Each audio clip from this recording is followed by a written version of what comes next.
Yep, I know. I'm wearing a Hogwarts shirt to a Disney stream. What of it, my friends? But man, oh man, here we are, another live stream, and boy, howdy, do we have a lot to discuss in the world of Disney specifically. Um, I think last time I was here, we were talking about the Marvel Hall H reveals that we all got, but it's going to be a freaking blast. We're talking everything that was revealed at D23, which honestly was not as much as I was expecting, to be completely honest. And I'll get into why that is in a little bit. But folks, if you're new to the channel, if you're watching the replay, if you happen to stumble upon my stupid face talking about all things movies and TV, smash that subscribe button. If you're new, hit that notification bell for all new topics and all things movies and TV over here. Hit that thumbs up button as well. That would be tremendously helpful, my friends. But I got to say what's up to everybody in the chat. Paige is here. Luke, of course, is here. What is going on? Ryan O'Toole, the man himself, is here. And Full Throttle back on YouTube as well. Welcome back, my friend. It's good to see you. Can't wait to collaborate with you once again soon enough. But I'm seeing a lot of pages talking about everything Marvel in the chat is what she's most anticipated for. I mean, yeah, we'll talk about Marvel. We're actually going to be saving that for last. Today, I'm going to be using a website that I stumbled across that kind of summarized all the big announcements that I want to touch on. It's called vulture.com. It's an entertainment website. I'm sure some of you are familiar with it at least. And I don't use it as much as other people do, if I'm being honest, but this is the best way to kind of summarize my thoughts. And I'll be doing a picture-in-picture over here. Paige also says the new Little Mermaid looks really good, and we're going to be getting into that for sure. But folks, let's not waste any further time. If you're wanting to, if you're watching the replay once again, feel free to sound off in the comments section below. What is your most anticipated Disney project? It doesn't have to be one that was announced at D23. It can be something that was announced in the Hall H Marvel panel. It can be something that wasn't even talked about on any of these expos. So let me know all of your thoughts and then some, because I love what I do here. Clearly, I love interacting with all of you guys. I live and breathe entertainment. What can I say? It's so awesome. Luke was wanting to see the Fantastic Four casting. Just burying the lead right there. Yeah. So do you want me to rant about this now, or do you want me to save it for the end? Because I will be more than happy to do either one. But I will say this: Fantastic Four is probably my most anticipated Marvel project. I mean, it's crazy me saying that because I feel like I'm going to be so freaking emotionally drained from Guardians Volume 3 next year. I am going to be so hyped for freaking Secret Wars and Kang Dynasty, whatever they're calling the Avengers movies. But yeah, no, Secret Wars is going to be the biggest movie of all time, surely. But Fantastic Four, this is all I want in my life, okay? I just want to live through one good Fantastic Four movie, and that all starts with the cast. It really does. I know Matt Shakman from WandaVision is directing it, but, you know, I need to know who's playing these people. John Krasinski is the leading favorite, if you haven't seen Multiverse of Madness. Big spoiler, that movie's been out for 4 months. So John Krasinski, and I've heard Jodie Comer is the leading favorite for Sue Storm, which I can't believe I never even thought about. The gal from Free Guy and the gal from The Last Duel who freaking stole the show. I mean, she's perfect for Sue Storm. But Lord Feige himself did not reveal that at the expo. There were a couple of things that I was surprised that he did not give us as well. But we'll get into the good and the bad. We really will. But all I'll say for right now, Fantastic Forecasting, I feel like we really should have gotten at this point. We fantastic. I gotta say what's up also to Gus Amaretti in the chat. How are you doing? Jared, welcome, my friend. It's great to have you. Film Lover 134, thank you for coming. Fantastic Four already had a masterpiece of a film. It's called The Incredibles. Oh man, you're just really rubbing it in, huh? I mean, you're saying that the film from 2005, The Fantastic Four, was not a masterpiece? It's a disaster piece, but it's still a masterpiece. You know, that's what it's going to be classified as. But here we are, my friends. We're just going to go ahead and dive right in. We're actually going to be starting with the big Walt Disney Pictures reveals. So this is not the animated studio yet. This is all the live action stuff that was talked about. So I'm just going to go ahead and go picture in picture right now, if you guys don't mind. And you guys can see something that we already knew. This is coming at the end of the month on Disney Plus. We're going to be seeing Hocus Pocus 2. Um, in all honesty, I honestly don't have all that big nostalgia with Hocus Pocus. And, it's funny, it's good, but it's not something I'm overly looking forward to. They did release the final trailer as well.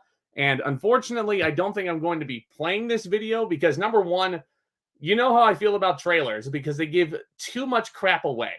I still have PTSD from Batman versus Superman and them revealing that trailer, and I feel like I've gone on and on about that. But if you've been with me for a while, you know why I'm not watching trailers. And number two, I did not want to get in trouble. So, with that said, we're just going to go ahead and leave that as is. With that said, here we are, Hocus Pocus 2. Let me go ahead and get this other tab. But you already knew that Hocus Pocus 2 is coming out. All the leads are returning. You have, of course, Sarah Jessica Parker, Kathy Najimy is coming in. But here's the big one. Disenchanted.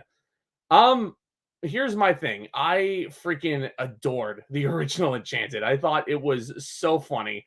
And Disney being self-aware of itself for comedy, it's incredibly rare for the year 2007, but here we are 15 years later. We're getting a sequel. It's a Disney Plus original. We do have Amy Adams returning. Maya Rudolph is coming in for this sequel, and it is a musical, which does very much concern me because I don't know if anybody saw A Christmas Story live on Fox a while back. Maya Rudolph played the mother in that production. That was very much a musical, and she was terrible. She was so bad as a singer.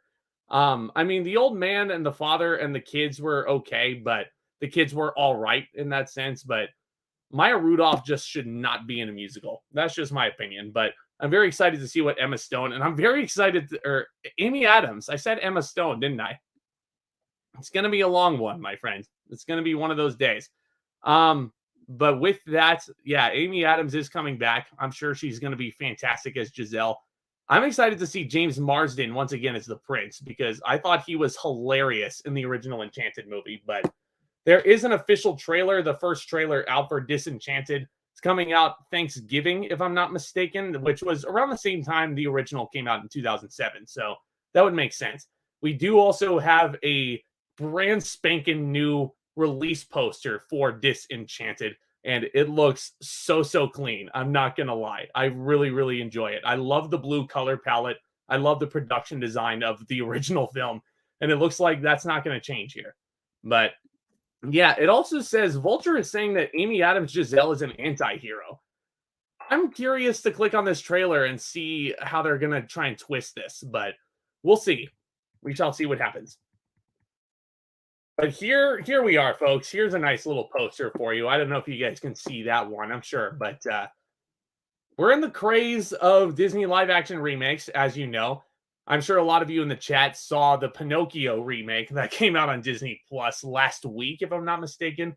I did review that movie, if anybody's at all curious about my thoughts. I'm not going to get fully into it right now, but I will say that it was at least decent.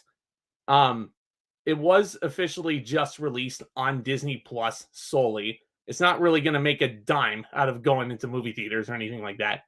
Peter Pan and Wendy is going down the same route. The only real thing that we know are some, the director is going to be David Lowery, who brought you The Green Knight last year, as well as a couple of other really interesting films. He directed A Ghost Story starring Casey Affleck. It's a really interesting choice to direct this movie. And they also brought in Jude Law to play Captain Hook, which I'm very excited about. Captain Hook was always my favorite part of that original Peter Pan animated classic from the 1950s.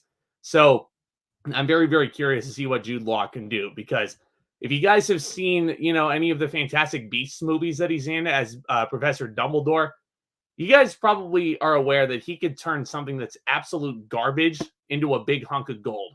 So we shall see what happens when he wields that silver hook on the screen for us. But it did not get an official trailer or an official release date, but we know that Peter Pan and Wendy is going to come out sometime in the year 2023. Speaking of 2023, we also got the official reveal of the Haunted Mansion, the new Haunted Mansion movie, 20 years after Rob Minkoff and Eddie Murphy brought us that piece of garbage Haunted Mansion movie. I know my buddy Jacob Hubbard loves that film, and he feels so nostalgic towards it, but man, oh man. We do have a director, Justin Simeon. I'm not overly familiar with his work. Some of you in the chat might be, so feel free to sound off any of his movies down in the comments, and I will gladly check them out. But they also had a big reveal of who our Madame Leota is going to be. None other than Jamie Lee Curtis, fresh off of her contract, which is expiring for the Halloween movies, which honestly should seem like writing on the wall for this Halloween Ends movie coming out in a few weeks. But Jamie Lee Curtis, I think, is a great choice. Absolutely a great choice. Apparently, she came out for this panel arriving in her own Doom buggy, according to this website, which is awesome to hear.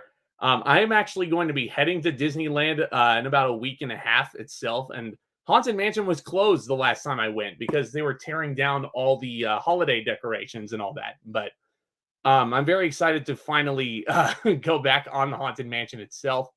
It should be a fun time. It should be a really, really fun time. And I'll try and crank out as much content as I can before I go out on that trip. But Haunted Mansion coming out sometime in 2023, also on Disney Plus. Now getting into the theatrical releases, my friends.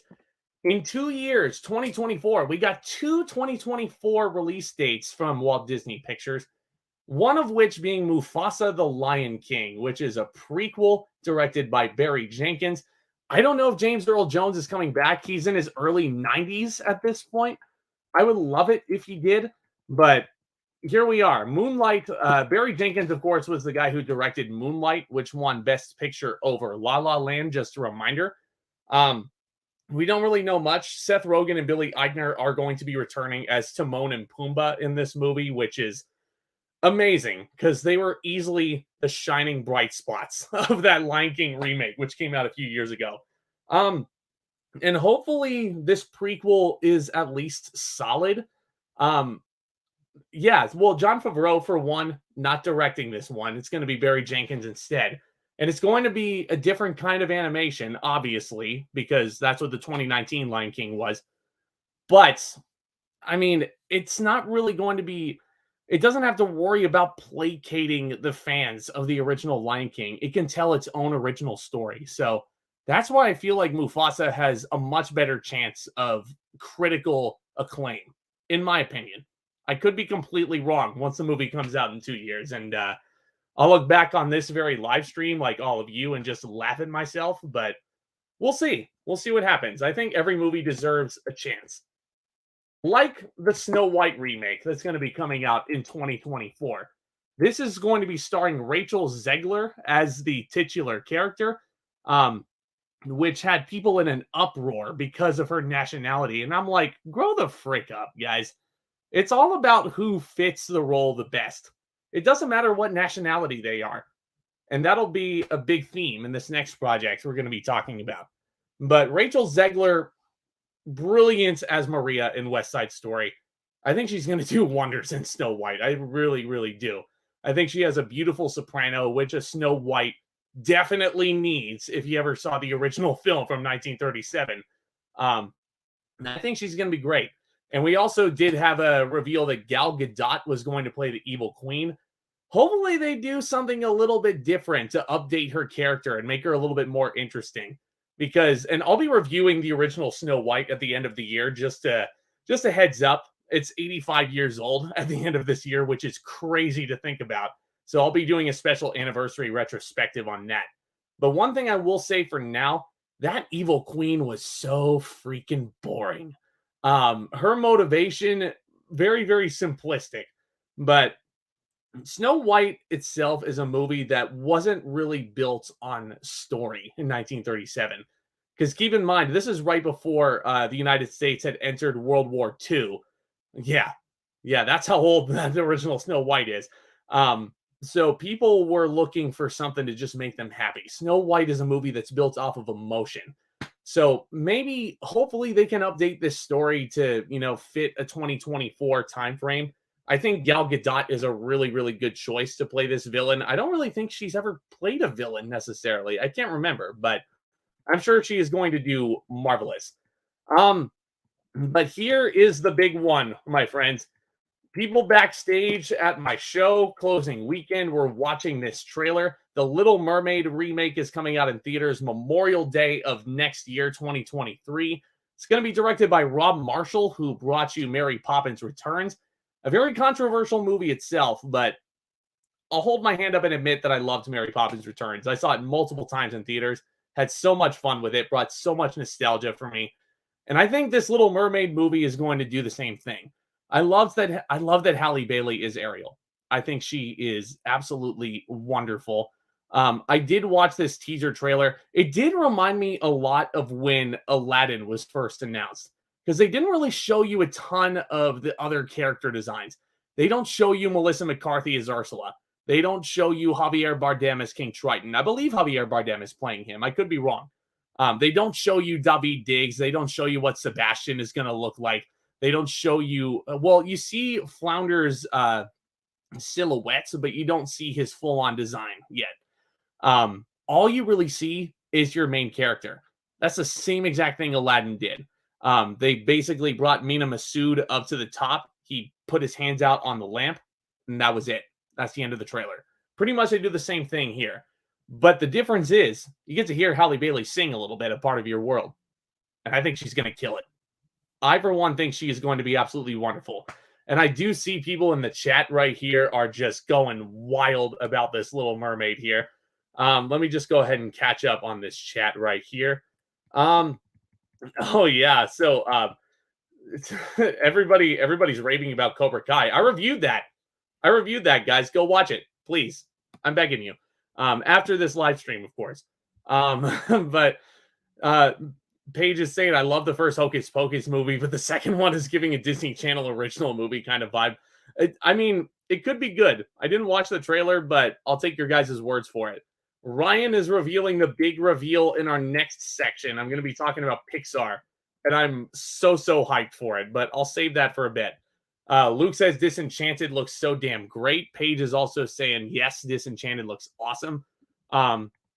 James Marsden is coming back as the prince. Yeah, Luke, I'm so excited to see him. Oh man, what is everybody's hate with Pinocchio? I mean, here's the thing, guys. I didn't like how the movie ended, but if you didn't watch that review, and you absolutely should, by the way, if you haven't, wink wink. But I love the update they had with Geppetto. I love the update they did with his backstory. Made him so much more of a tragic character. You felt a lot more for him. Felt like a Tom Hanks role for sure, like the everyman. But David Lowery has not disappointed Ryan yet with Green Knight or a ghost story. I like a ghost story more. I remember being so entranced by the Green Knight and just the filmmaking behind it, but I wasn't really the biggest fan of it. Ryan very interested in Peter and Wendy. I am too, especially with Jude Law in it. I think Jude Law is going to be fantastic. Luke has some nostalgic memories with the Haunted Mansion movie with Eddie Murphy. Yeah, it's stupid, but it's the good kind of stupid. I'm not afraid to admit that that's a bad movie. Sue me. Barry Jenkins, why? I don't know, man. I don't know, man. Tomas, good to see you, my friend. You think we're getting enough Star Wars shows next year? No, I think we need more. I think we need the Clone Wars to return and get a reboot. I think we need Star Wars Rebels to also be rebooted. I think we're going to need 2 seasons of Andor within the next 5 years. But with that said, oh yeah, Tomas says no dwarves not seeing it. What? Oh my God, I didn't even think about that possibility because it's just called Snow White. It doesn't say Snow White and the 7 dwarves. Oh. Man, that would really piss off a lot of people if there were no dwarves in there, huh? My word. Thank you, Tomas. Absolutely. Yeah. People need to grow up. It's 2022. Whoever fits the role best, despite nationality, should be the one playing it. Let's see. No, Aladdin was not a good Disney remake. I don't know what you guys are. I don't know what you're smoking to think that that's a good Disney remake. I'm sorry. I hated it. It's so bad. Um, but okay, Tomas, we're not going to lynch you for not watching Hocus Pocus. It's okay. It's okay. But here we go, folks. Here's a big one. This got a lot of amazing details. We're going to talk about all the Pixar projects. And this first title was something that was hinted at within the last few months, but we didn't really know a ton about it. It's coming out next summer. It's called Elemental, starring Leah Lewis and Mamadou Athie. It looks like, to me, it looks like water and fire coming together. It looks, honestly, it looks like a beautifully animated film. It looks very colorful, very vibrant, just based off this image that's in front of us right now. And these look like fun characters. Honestly, the faces in them remind me a lot of Soul, and the dynamic between 23 and Joe in that movie. So hopefully this movie can be at least up to the standards of Soul, because that has soared up into my top 5 Pixar movies of recent years. I've rewatched that movie a couple of times since it came out a couple years ago, and man, I still love it. And I still love it. Pixar has still got it. And I love to see that they're coming out with movies in theaters again. Well deserved. One of the best studios out there right now. But Elemental coming out next year, next summer, June 16th, 2023. But an all-new original Pixar series, Win or Lose. And those of you wondering, no, I have not started Cars on the Road, which did release last Thursday, along with Pinocchio. I'm also not caught up on She-Hulk. I still have not seen episode 4, just in case you're wondering. Let me know what you think of either one of those shows down in the comments if you watch them. But Win or Lose, honestly, I'm curious to see what Pixar does with an original idea in the TV world. Disney Plus, the streaming service, I know there's a ton of them out there right now, but the world's changing, my friends, especially with entertainment and how we digest entertainment. Streaming services are a huge evolution. Obviously, behind me, I have a humongous library of movies and television as well. But, streaming, I'll admit, it's a huge leap. But it allows studios that wouldn't come out with projects like this to actually put them together. And Win or Lose does look like it can be fun. I'm honestly, I don't know a whole lot about it. It looks like, a baseball style series, obviously. Will Forte playing the coach could be interesting. I'm not overly anticipating it, but honestly, that winds up with a Pixar classic more often than not. 9 times out of 10, if I'm not anticipating a movie to be fantastic, it winds up exceeding my expectations, even over exceeding my expectations. So Win or Lose might be one to watch out for, my friends. Again, I might be Nostradamus, or I might just be completely wrong. Excuse me for a second. I got to take a sip of this. This stream is brought to you by Coca-Cola. Totally not a sponsored video, but here's the new reveal. You're invited on Disney and Pixar's newest adventure, Elio. Meet Elio, a boy who finds himself transported across the galaxy and mistaken for the intergalactic ambassador for our planet Earth. I don't know why I went into an Irish accent right there, but Elio looks so fun. Honestly, it gives me a lot of Onward vibes looking at this photo right here. It's like actually if Chris Pratt were in, okay, here's the thing.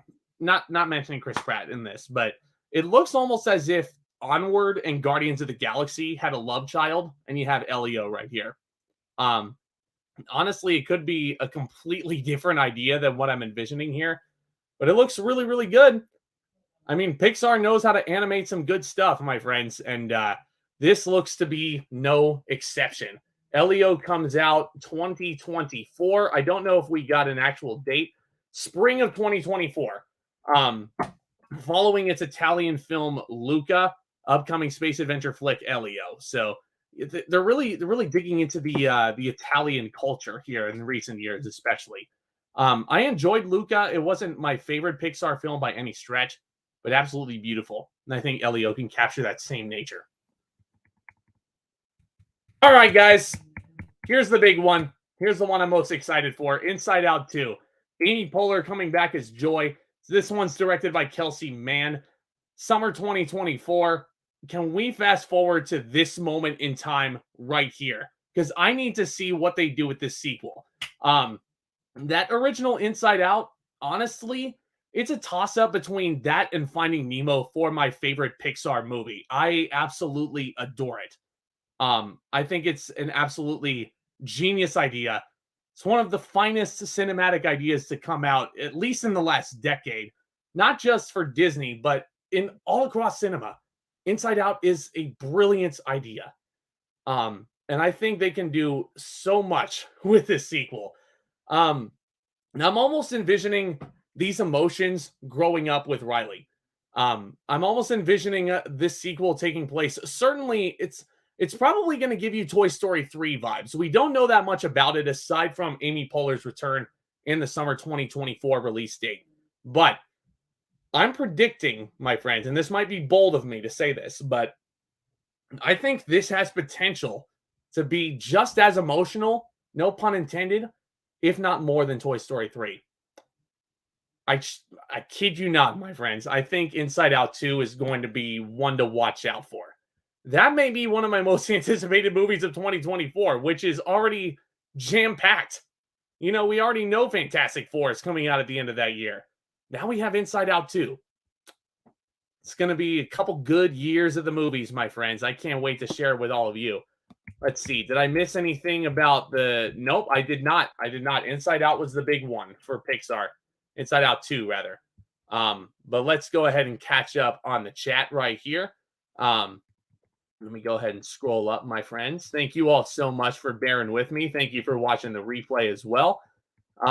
Rumors are they removed the dwarves over controversial comments, but other little actors like Vern Troyer are fighting to keep them. Yeah, you know, I'm not fighting to have Hornswoggle in Snow White, but you know, do I mean 22? I did say 23, didn't I? Yeah, 22. Thank you, Luke.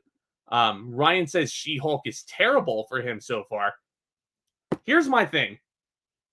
And indulge in me for a minute, because I'm not going to review She-Hulk for another month until it's all out in the open. But I'm actually kind of enjoying it. I'm not going to lie. I think that it's so self-aware, and it's something that Marvel Studios doesn't do on a regular basis. And I think they're heading in the right direction here. Granted, I have not seen episode 4 yet, so I don't know exactly how that all shapes up and how that fits into the big picture for a lot of you guys. But I'm really liking it. I love Tatiana Maslany. Mark Ruffalo is really, really fun. I'm really, really fascinated by the fact that she's representing Abomination in court. And Abomination was revealed to be in the Thunderbolts, if I'm not mistaken. I could be very wrong about that. I could just be dumb and just rattling stuff off. But I think Abomination is in the Thunderbolts. But we'll see. Luke has not watched She-Hulk. Want a kick for Bob's Burgers and Cobra Kai. That's right. Hey, Tomas, you hear that? You hear that? Go watch Cobra Kai. Absolutely. Ryan is saying he's been waiting 7 long years for this announcement. Me too. Me too, man. This came out the summer I graduated high school, and man, it just changed my whole perspective on life and its outlook, honestly. 2015 was a really, really, really solid year for movies, but yeah. Tomas, you didn't like Inside Out? Oh, no. Oh, no. Oh, we're going to have a talk. We're going to have a talk soon, my friend. She-Hulk is getting worse and worse with every episode. Abomination, not in the Thunderbolts. Okay, thank you, Ryan. Thank you for that clarification. Yeah. So that's right. Pete Docter, of course, Pete Docter directed that first Inside Out movie. That's why it was so good. Yeah, this is a different director's take on it. I don't know. I mean, I still think that they can make Inside Out 2 just magnificent. I mean, all the Toy Story movies had different directors, to my knowledge. So I think the same can be said for Inside Out. I think it can be just as good as the original. I don't know if I can say it's going to be better than the original, just because I love that first one so much. And it's such a high bar to pass, but we'll see. We'll see. 2024 is a long way away. I say that now, but it'll be here before we know it. But next up, speaking of animation, here we are, Walt Disney Animation Studios. Here's a dark horse for favorite announcement, Zootopia Plus. Those of you who know me know that Zootopia is actually in my top 5 Disney animation films. Actually hits at the top of my top 3. It's Beauty and the Beast, number 1, obviously, then Aladdin, and then Zootopia. Believe it or not, I love that movie. So seeing that it's going to get a TV show, it's opening up a whole new realm of possibilities here. I'm kind of disappointed that it's not going to be a movie sequel in theaters, but you know, you can't win them all. And I do remember that when I worked at the movie theater, we had Zootopia in there for a solid 2 months. It was still raking in a lot of coin when I worked there. And I was, I was totally on board with it because I loved it. I loved going in there on my breaks and my lunches and just watching scenes. And yeah, I just love that world. I really, really do. And I can't wait to see what else they do with it. Maybe they bring Idris Elba back as the police chief. That would be great. Uiju is another one that we already knew about from a previous D23 Expo.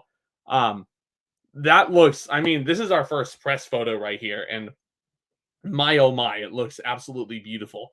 Again, this all new original series streams on Disney Plus in 2023. And I forgot to mention, Zootopia Plus is also releasing in spring of 2023.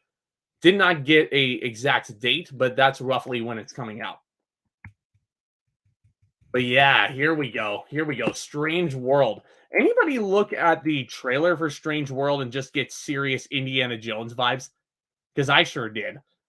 Just based on the sheer feel of it, the music and the text, even in the title, it just gives me like, and look at it. It's just a completely vibrant movie just based on this press image right here. And I think they can do a lot of really inventive things with it. This is a script written by Ki Nguyen, who is actually a brilliant playwright. He wrote a couple of great scripts that I loved watching on stage and reading in my college courses. Anybody who is familiar with the titles Viet Gone and She Kills Monsters will know what I'm talking about. But Jake Gyllenhaal stars in this movie. That one I didn't know. I was aware that Ki Nguyen was attached to the project. I didn't know who was acting in it. If Jake Gyllenhaal is in this thing, I'm all that much more excited for it. Love that dude. It's coming out close to Thanksgiving, which seems par for the course on some of these big Disney releases. Encanto released on Thanksgiving weekend last year, so this completely adds up. There was a teaser trailer that was released earlier this year, which I've been seeing in theaters a lot lately. So I think Strange World is going to rake in a lot of coin, and it's going to be one of the biggest theatrical releases of the fall season. Here we have Wish. I have no freaking idea what this movie's about. I mean, it's saying like, okay, this is how their iconic wishing star came to be. Like, are they talking about, is this a Disney cinematic universe now? Is this the wishing star that we just saw Geppetto make a wish on in Pinocchio? Is that the same shooting star? Who knows, though? Or, before I forget, is it just me? Or does this wish title text here, is this just Fantasia font to you guys? Or am I just seeing things? Because it looks exactly the same to me. But this movie, despite everything I just said about it, comes out probably Thanksgiving of 2023 in the same slot as Encanto and Strange World. It is starring Ariana DeBose from West Side Story, the second appearance from a West Side Story cast member on this stream, which is awesome to see. Love that remake. If you haven't seen the new West Side Story, this goes for my fellow theater people in this stream here. Please watch it because I do think that it's actually better than the original classic from 1961. I kid you not. It's so good. But Ariana DeBose, Oscar-winning actress, starring in this, featuring original songs. So that should be fun. That should be fun. So we know it's a musical. Releasing in November of 2023. So let's catch up on this chat right here. Thank you guys again so much for watching the stream. If you're watching the replay, go ahead and sound off in the comments what your most anticipated Disney project out of all of these are. She-Hulk is trying to so hard to be Better Call Saul. Okay, yeah. So Ryan here is, if you're not familiar with his channel, please go watch him and please go subscribe to him because he absolutely deserves that. But he is probably one of the biggest fans of Breaking Bad I've ever met, and an even bigger fan of Better Call Saul. So, this honestly, this comment does not surprise me, and you are well warranted in your hate for She-Hulk. So there you go. Zootopia, probably Luke's favorite Disney animated movie. I'm telling you guys, it's so damn good. I really, really enjoy it. Top 3 for me easily. Ouch. Zootopia, awesome, but the furries ruining it. That, man, Tomas, you're killing me, dude. Luke, yes, I did, and I'll be showing that in my Blu-ray haul at the end of this month. Zootopia, DMV Sloths Disney Plus show. I don't think it's going to be fully focused on the sloths. If it were focused on the sloths, it would be along the same lines as I Am Groot on Disney Plus right now. It would just be a little sequential series of shorts, pretty inconsequential in the grand scheme of things, but harmless, all things considered. Every episode will be 2 hours long. Are we talking about She-Hulk? Man, I'm intrigued by Strange World since Jake Gyllenhaal is the lead voice actor. Me too, Luke. I did not know that Jake Gyllenhaal was in it until literally right now at this moment. Crazy. Brittany is hyped for Strange World because it reminds her of old school sci-fi films. Me too. Reminds me a little bit of E.T. It's got a little bit of E.T. in there. That's why I loved Nope so much. Nope really brought me back to like the E.T.s and the Close Encounters of the Third Kinds from back then. Love those kind of movies. Black Panther 2 and Strange World in the same month. Disney is trying to ruin us emotionally this year. But I don't know if Strange World is going to be that much of an emotional roller coaster like Black Panther 2 is. I feel like everybody's just going to be bawling in the theaters in a couple months.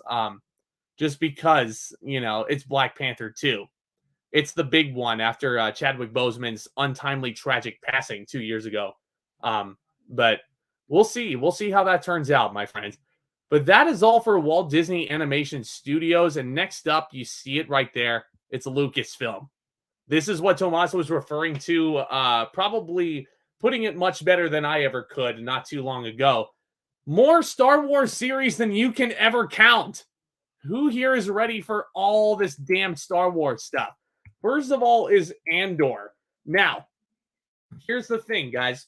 Andor was not very interesting in Rogue One. I'm just going to go right out and say it right now. Rogue One's characters weren't very good, and that includes Cassian Andor. But I do think, just based off of this official trailer, I do think that they can redeem themselves a little bit.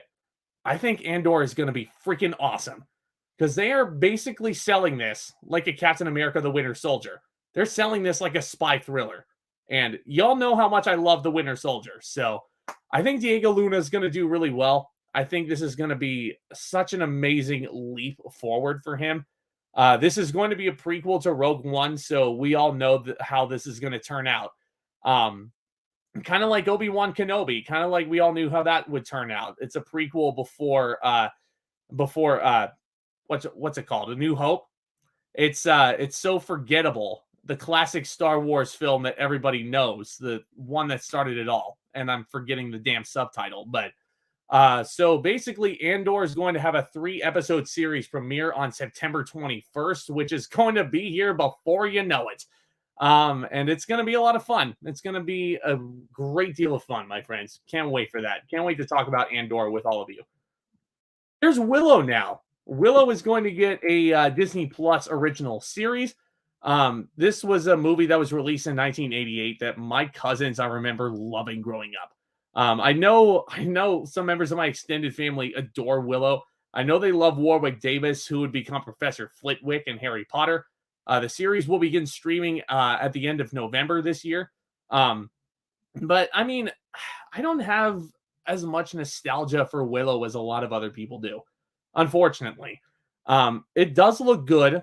The production design is really, really interesting. I like Warwick Davis quite a bit, but I don't know. I'm just not overly hyped to see it. I'll watch it. I'll watch it for sure, and I'll talk about it with you guys. But I'm not. I'm not going to be overly enthusiastic about it, mainly because I don't have nostalgia for Willow, unfortunately.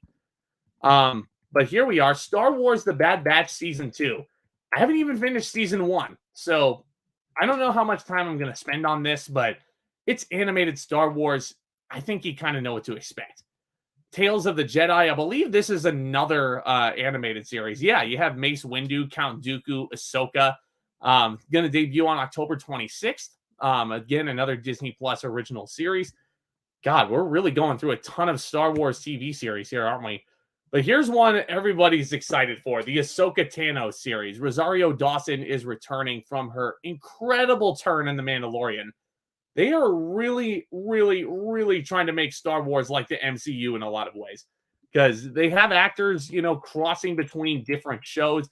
You saw the Mandalorian Pedro Pascal appear in the Book of Boba Fett and steal his thunder. But Ahsoka Tano, such a badass, a show stealer in Mandalorian season 2, and it was only fitting that she was going to get her own series. I think Rosario Dawson is magnificent casting. Once again, I think that's been Disney's greatest strength with all this content coming out. They've always, no matter what it is, they have always gotten the cast perfect. And Rosario Dawson here, no exception. According to Vulture, the series has no official release date, but it will premiere on Disney Plus sometime in 2023. Much like a lot of these other projects, apparently, like Zootopia Plus, Win or Lose, that kind of thing. Star Wars: The Skeleton Crew. Again, you can't really get enough Star Wars TV series, can you? You have Jude Law in Skeleton Crew here once again. Jude Law is going to be busy. Not much info about this, but here's the big one, guys. We got an official trailer for Mandalorian Season 3. This is probably their flagship TV series, in all honesty. This is the big one that was released when Disney Plus first was launched in 2019. Everybody was so into The Mandalorian. Everybody was so into Grogu. And I know what you're saying. I know what you're thinking. Zack, he's Baby Yoda. No, he's Grogu. Get it right. But The Mandalorian Season 3, I did watch this trailer. And yeah, I think it's going to be awesome. I really, really do. I can't wait to see what happens next for good old Mando and little Grogu right here. We may get some Luke Skywalker scenes as well, guys. It could happen. But The Mandalorian Season 3, flagship show for Star Wars, but they were not done. Because we got a first little look at Indiana Jones 5. Harrison Ford at like 120 years old or something like that, and Phoebe Waller-Bridge, they receive a standing ovation on the stage as they appear with director James Mangold. Now, if you know why I'm putting so much emphasis on this, I know it's not Steven Spielberg. I'm aware of that. He directed all 4 other Indiana Jones films. But James Mangold is a more than suitable replacement. If you've never seen Ford v Ferrari, if you've never seen the 310 to Yuma remake, if you've never seen Walk the Line, if you've never seen Logan, please go out and watch all of those movies, please. I beg you. After this live stream, go do it. Because it will show you that James Mangold is more than capable hands for Indiana Jones 5, which has not gotten an official subtitle like its predecessors, but we shall see in time. Indiana Jones 5 will open in theaters on June 30th. And I don't think he's going to be in this, but we did see a picture go viral of Harrison Ford and Ke-Huy Quan, who was Short Round in Temple of Doom. They reunited on stage after 35 years, something like that. Ke-Huy Quan, of course, was also Data in the Goonies. And then shortly after Temple of Doom, I don't exactly remember which one came first, but whichever one was the most recent, he took like a 30-year break from acting. And then with Chunk as his manager, he got the role in Everything Everywhere All at Once, and he was off to the races from there. And we'll be talking about him in a little bit here in an announcement that really, really excited me. But I think Indiana Jones 5 really does have a lot of potential with James Mangold at the helm. I think that's going to be one of my Most anticipated projects of next summer, easily. And it should be anticipated for all of you, especially if you're into Indiana Jones like I am. And I think, honestly, with my retro reviews and all that stuff, I think it's time that we talk about all the Indiana Jones movies and the build up to that. What do you guys think? Let me know down in the chat. Let me know down in the comments. Okay. Gotta say what's up to Eric Thorpe in the chat. How are you doing, my friend? He said Andor looks surprisingly good. Yeah, it does. Especially when you consider that Rogue One is not a great Star Wars movie, Ryan. You heard it here first. You can't really argue with science. Andor looks cool. Looking forward to it. Luke, couldn't have said it better, my friend.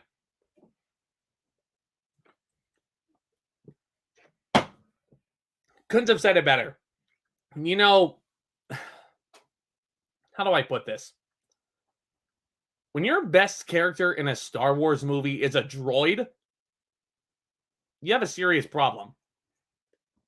Not the best year for animation. HH Knight, got to say what's up to you in the chat. Thank you so much for popping in. Haven't seen the Willow movie, but excited for the show. Yeah, no, the show should be decent. You know, we'll see what happens. The Star Wars animated show's so behind. Mando, yep, man, a lot of Mandalorian love in the chat right here. Book of Boba Fett was Mandalorian 2.5, just so we're all clear. That's a legendary comment right there, Ryan. Thank you for that. I wanted to love the Book of Boba Fett. I really did, and if you haven't seen my review of it, please go watch that after this live stream as well. But like, I was so damn sick and tired of watching him in that fish tank or whatever it was, just sleeping. It was so boring. And then Mandalorian came in, completely steals his thunder. And it's like, it's not even about Boba Fett anymore. It's not even what you advertised. But what can you do? Eric says Indy 5, probably his most anticipated movie of 2023. Not surprising. Not surprising, my friend. Hopefully it's better than Kingdom of the Crystal Skull. Any chance Short Round will appear at Indy 5? I certainly think so. I certainly think Indiana Jones 5 has the potential to do what Force Awakens did in 2015 as a true legacy movie. So with that said, depending on how busy Ke Huy Quan is with Loki Season 2, it would not surprise me to see him turn up in Indy 5. We'll see what happens. Harrison Ford is going to be 82 years old. Jesus Christ, man. That dude doesn't look a day under 25. Freaking crazy. Which one are you more excited for, Pearl or Smile? I'm excited to go watch The Woman King, Luke. I don't know if that answers your question, but yes, give us all the Indiana Jones. Eric, I'm going to do it. Next summer, I'm going to review all the Indiana Jones movies just for all of you. Rogue One is a pretty great Star Wars movie. Like I said, you can't really argue with science. It's not a great Star Wars movie. But last, but certainly not least, my friends, probably the big one for a lot of you, Marvel Studios, Kevin Feige took the stage. I already talked about the Fantastic Four. Matt Shakman, the guy behind WandaVision, was revealed to be the director, which is a truly exciting development. But there's no damn cast. That's the thing we're all waiting for. And honestly, all these people saying that Penn Badgley is going to be the new Mr. Fantastic after John Krasinski was turned into blue spaghetti. Here, let me look this up real quick. Penn Badgley. Penn Badgley, 35 years old. How old is Jodie Comer?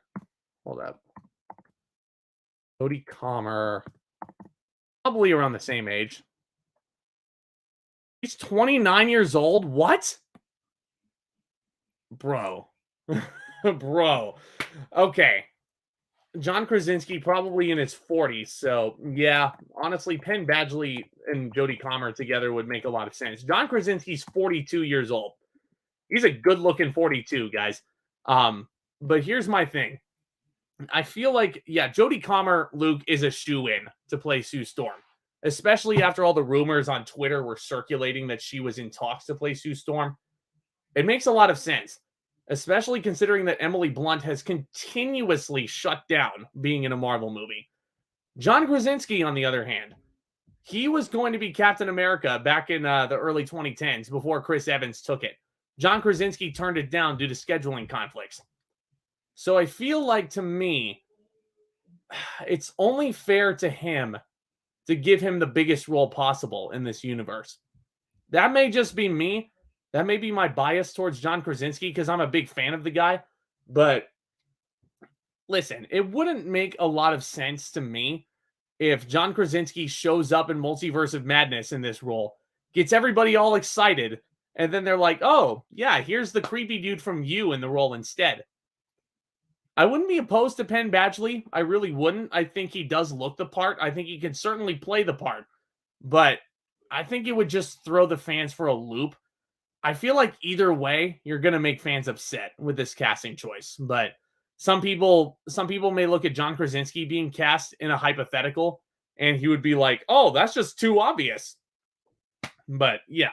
Ryan in the comments, all the major announcements we all speculated didn't get announced. Yeah, you're right. You're right, man. It crushes me. It really, really does. Where do you want me to address this right now? I don't think they're gonna reveal this until Comic-Con next year. If I'm being honest. As much as I think it's going to happen, and as much as I think it's already in the works, I really don't think it's going to be announced until Hall H next year. That's just me. I think they're putting all their eggs into the Quantum Mania and Guardians 3 and the Marvels baskets right now. So that's probably why they didn't want to get people too hyped up for Deadpool 3, because maybe they saw that as a lesser project than both the Avengers movies were getting in 2025. But that's what the Hall H panel was all about. Kevin Feige was giving us answers as to where this saga was heading, because that was people's biggest complaint about Phase 4. It felt directionless for a lot of people. And I'm like, let's just settle down. Let's wait to see what happens. And Feige then gives us the answers. And I'm like, I knew it. It's the multiverse saga. It's leading up to Secret Wars. Who knew? You know, I predicted it right from the very beginning. But anyway, enough ranting. Let's get down to brass tacks. First thing was Black Panther Wakanda Forever. D23 Expo got an exclusive look at Black Panther. We already know that the trailer's out. It was released at Hall H, and we were all bawling our eyes out.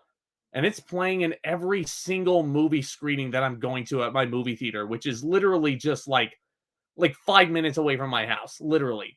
Like 5 minutes in traffic, if that. But upcoming Black Panther sequels production not been without its trials and tribulations, you don't say. The Ryan Coogler directed film finally coming out on Veterans Day. Yeah, you know, that sounds about right. That sounds about right place, right time. And let me address this. If Ryan Coogler is the guy to direct Secret Wars, yes. That's all I'll say to that. The one thing that wasn't revealed at this panel, who's in the suit? Well, of course not. Of course not, Vulture. We're not going to know until the movie comes out. And then critics are going to have a hard time keeping their mouth shut. I'm not saying a lot of you guys on YouTube are going to have trouble keeping your mouth shut. I know you guys know there's some people out there who just have such a hard time keeping their damn mouths closed. And I'm like, can you just all let us experience it? It's really not that hard. But Ryan Coogler, Kevin Feige, and Anthony Ramos, all on stage to discuss Ironheart, which is coming out in 2023. Rai Williams will be debuting in Wakanda Forever. So that's where we'll get introduced to her. Anthony Ramos will play the Hood. And here's my thing. I'm a big fan of Anthony Ramos. Originally from Hamilton. So it's only a matter of time before all the other Hamilton people come into a Marvel movie for sure. And I'm sure Paige, if you're watching the rest of this, you know, you're going to be freaking the F out over all the Hamilton people in the MCU. But yeah, Anthony Ramos, of course, Usnavi from last year's In the Heights. Absolutely loved him in that movie. He is playing the Hood. Not overly familiar with it. I'm not overly excited for Ironheart, but I think it can be at least good. It really depends on what I think of this character when I see her in Black Panther 2. which is still a couple months out. But up next is Ant-Man and the Wasp: Quantumania. A little bit of more of a peek inside Quantumania. The cast was there. Paul Rudd, Michelle Pfeiffer, Jonathan Majors is playing Kang the Conqueror.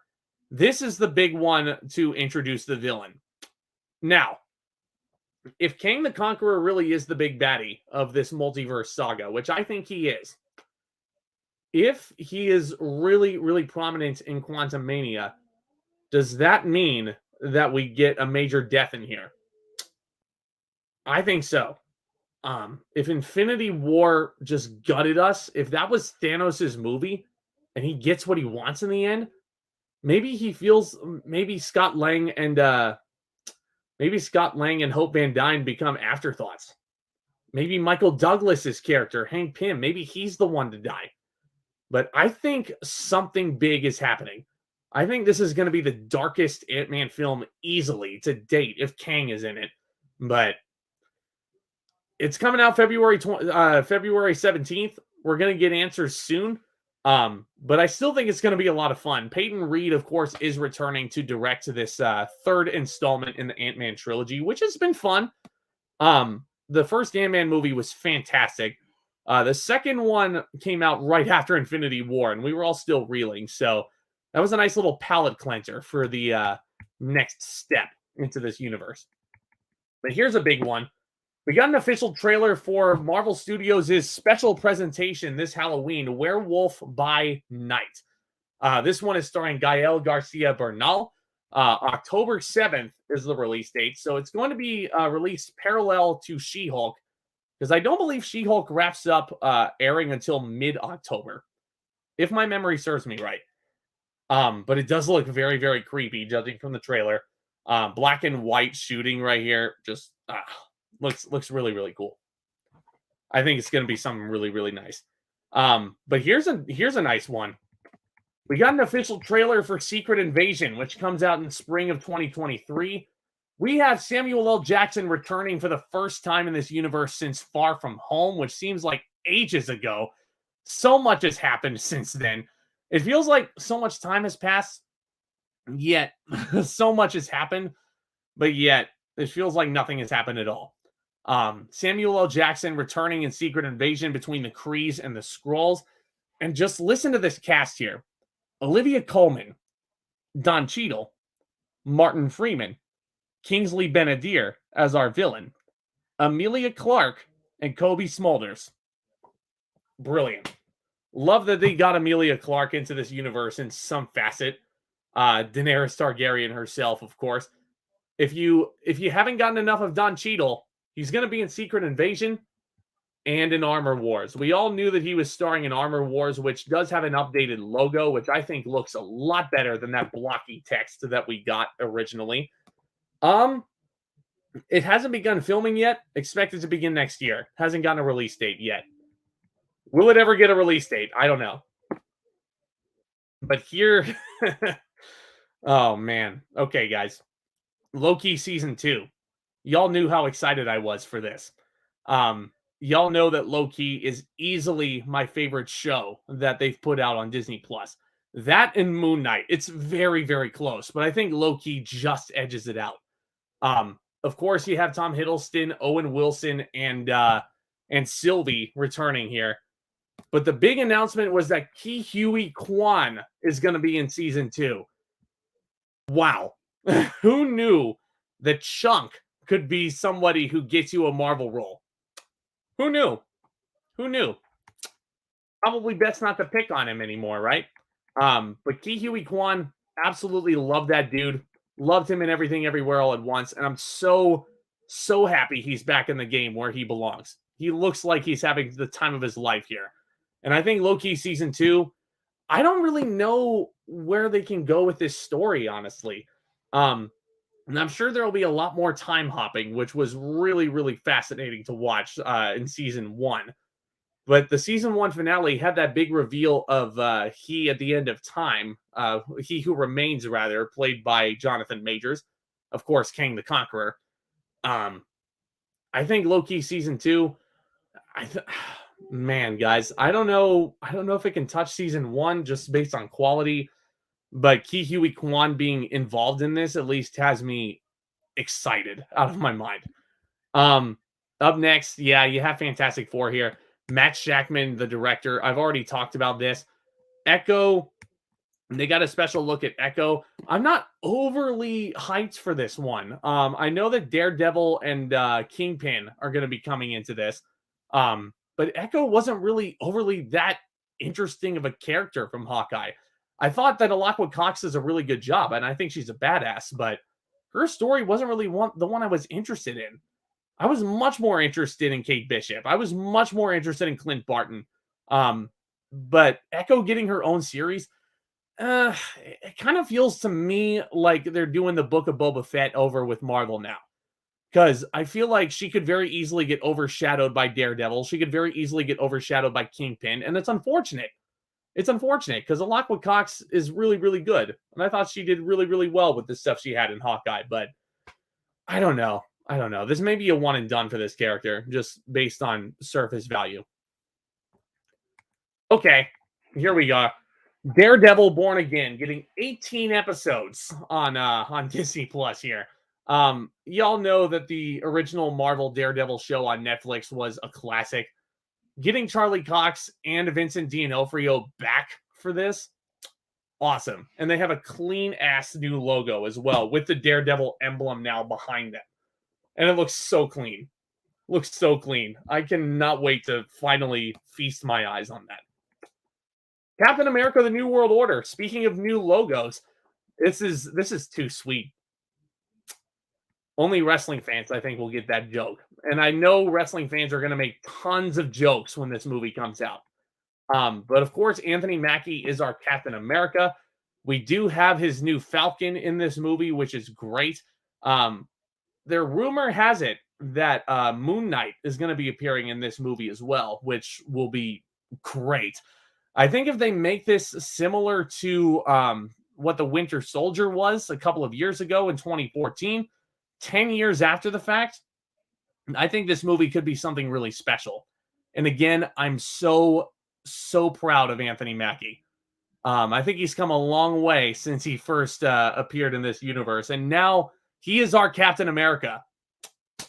There you go. If you haven't seen The Falcon and the Winter Soldier, major spoilers, by the way. I apologize. He is the new Captain America. But here's probably Marvel's biggest reveal on this panel. They revealed the entire cast of Thunderbolts, and they revealed the entire roster. And it goes as follows. Hold up. Let me actually search up the picture for you. I'll be right back. But while we're at it, Thunderbolts MCU roster. Okay, pulling it up now. But it is going to be led by Jelena Belova, once again played by Florence Pugh, which is phenomenal. You have Bucky Barnes in this. Sebastian Stan's going to be in this. David Harbour is going to be in this movie. The Taskmaster. A lot of Black Widow characters in this. So, turns out, where is it? Turns out that this one right here, super important to the future of the MCU. Super important to Phase 5. So, a lot of people were writing it off. So, I may have to give Black Widow another shot before Thunderbolts comes out. But you have David Harbour. You have Florence Pugh. You have the Taskmaster. You have Bucky Barnes. You have Ghost. You, of course, have Valentina, played by Julia Louis-Dreyfus, who's basically their evil Nick Fury. And, of course, you have Wyatt Russell returning as U.S. agent after his deplorable turn in The Falcon and the Winter Soldier. I think, honestly, this does have the potential to be Marvel's answer to the Suicide Squad. I don't know if it's going to be as good as what James Gunn did with the Suicide Squad, but I think it could certainly be solid enough. And it certainly has a good enough cast to make it at least a really fun movie. The Marvels, of course, got a nice little special look at it. We did not get a trailer. And that's another thing that shocked me before I forget. No trailer for the Marvels. No casts for the Fantastic Four, which I'm sure angered a lot of people. It crushed me. Crushed my dreams. But we did not get a trailer for Quantumania. Why do you think that is? Let me know down in the chat. The Marvels, of course, is going to be directed by Nia DaCosta, features Ms. Marvel herself. All we really know about it is that it picks up right where the Ms. Marvel TV series left off, with Brie Larson appearing just seemingly out of nowhere. If you haven't seen that show, I think that's what I'll leave it as. That's all I've got to say. But guys, that's about it. That's about all the big announcements. Let me actually catch up on these chats. Zach Milne, thank you so much for the super chat, brother. Thank you so much. Keep up the great work. And go please subscribe to his channel. This dude, oh my God, this dude is the freaking man. Thank you guys. Thank you so much. You're the man. Go subscribe to Zach Milne Talks Movies because he does so many amazing podcasts. He does some incredible work on his channel. Zach, cannot wait to get you back on the channel here in the near future. Ryan O'Toole Uznavi. Yes, Ryan O'Toole Uznavi. So when I saw the more fun stuff of No Way Home, it didn't have the Black Panther 2 trailer before it. Oh, that's interesting. Eric Thorpe. Ryan Coogler for Secret Wars. Let's see. Apparently, Scott is going on a major quantum realm heist in this movie for Kang, or else he loses his daughter. Yeah, that would make sense. That would make sense. It just felt like Endgame was a quantum realm heist. So, if this is another quantum realm heist movie, a lot of people might find it repetitive from Endgame, but if this is in fact the end of Ant-Man as we know it, then it should be an Endgame level movie. It should be, a Kang focused caper.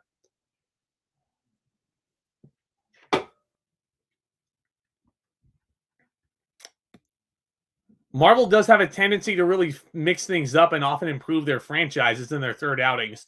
Yeah, I agree with you, Eric. I think Quantumania will not only be different, it could potentially be the best Ant-Man movie we've gotten yet.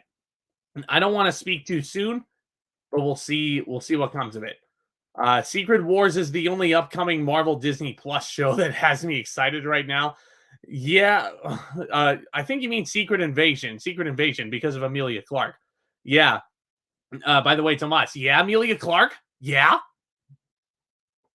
It's an inside joke. You won't get that. Moon Knight is the best MCU show. Yeah, Luke, it's between Loki and Moon Knight. I slightly prefer Loki, mainly for the fun factor, but Moon Knight is so immaculately presented. It's so good. WandaVision is the GOAT of Disney Plus shows, Eric says. And honestly, I disagree, but I think, honestly, WandaVision, the hype is kind of dead for that. Because here's my thing. WandaVision is really good, but I feel like people overhyped it mainly because it's the first Marvel project we got since the pandemic started. Do you guys remember how crazy the internet was getting and how connected we all were because of WandaVision? Just crazy to look back on it and how far we've come since then. Give Mobius the jet ski and say, wow. That's what you got to do. That's what you got to do. Ryan, so much love for Daredevil in the chat. Luke Ponto, what's your favorite season of Cobra Kai? Season 5 is certainly up there. If you haven't started watching Cobra Kai, what the heck is wrong with you people? Go and start watching it after the stream is over. Here is Ryan. Yeah, thank you for revealing the roster right there. Where is Zemo and Abomination? Yeah, I thought Zemo was going to be in this movie. Maybe dancing a little bit. Maybe we were supposed to watch Daniel Bruhl whipping Nene, but I swear. Number one, I apologize for putting that image in your guys' heads. And number two, I apologize for getting your hopes up. I'm doing the Halloween movies for watch-alongs before Halloween ends. Yes, everybody go subscribe to Luke Ponto as well. He's a great dude. Can't wait to collab with you as well. He's having a great time doing that. Yeah, so that reminds me. Halloween special is coming up very, very soon. I'm going to try and pre-record as much of it as possible before I go to Disneyland. And then they'll start releasing once October turns into what the heck am I trying to say here? Once the calendar shifts into October, that's when you'll start seeing Halloween special reviews from me. And I've gotten so many amazing requests, and I've compiled a really, really neat list here for you guys. And I can't wait to get into that. John Watts seems like the obvious choice for Secret Wars to me after what he pulled off with No Way Home. I agree with you, Eric. I certainly agree with you. But here's what I'll say. It's been rumored that both Maguire and Garfield are going to be in Secret Wars. If that's the case, this has potential to freaking just break the bank. It's got potential to be, honestly, the highest grossing movie of all time, which is crazy saying that because Avengers Endgame exists. But only time will tell. 2025 is 3 years away. We're over 3 years out from Secret Wars, and everybody's all super hyped about it. I'm gonna be coming on 29 when Secret Wars comes out. That's freaking insane to me. I'm gonna be 26 at the end of the year, but like thinking about Secret Wars right now is gonna make me feel old. But I'm still excited. I'm still very, very excited for it. But guys, I think that is just about going to wrap it up over here. Guys, thank you all so very much for spending this lovely hour on this Wednesday evening with me. Again, hit that red subscribe button down below if you're new. Hit that thumbs up as well if you haven't already. It has been such a great time. What you can expect from me next, I definitely want to do more Q&A live streams. This was a lot of fun. Let me know if you want to see more of that down in the comments, down in the chat as well. That would be wonderful. Next up, movie review wise, probably is going to be The Woman King. I have not seen either one of the Clerks movies, so it doesn't really do me any good to see Clerks 3 right now. The Woman King for sure this weekend. I don't know when Blonde comes out on Netflix, that Marilyn Monroe movie, but I think I'll see that and I'll review it for you guys. We also have Don't Worry, Darling, which is heavily hyped because of Florence Pugh's potential Oscar-nominated performance here. And then going into October, we have Amsterdam. We have a good amount of films. We have Halloween Ends. We'll see what happens. You know, it's going to be a lot of fun, guys. So hit that subscribe button so you don't miss another second of the action. Thank you all so very much. And see you guys for the next one. Take care.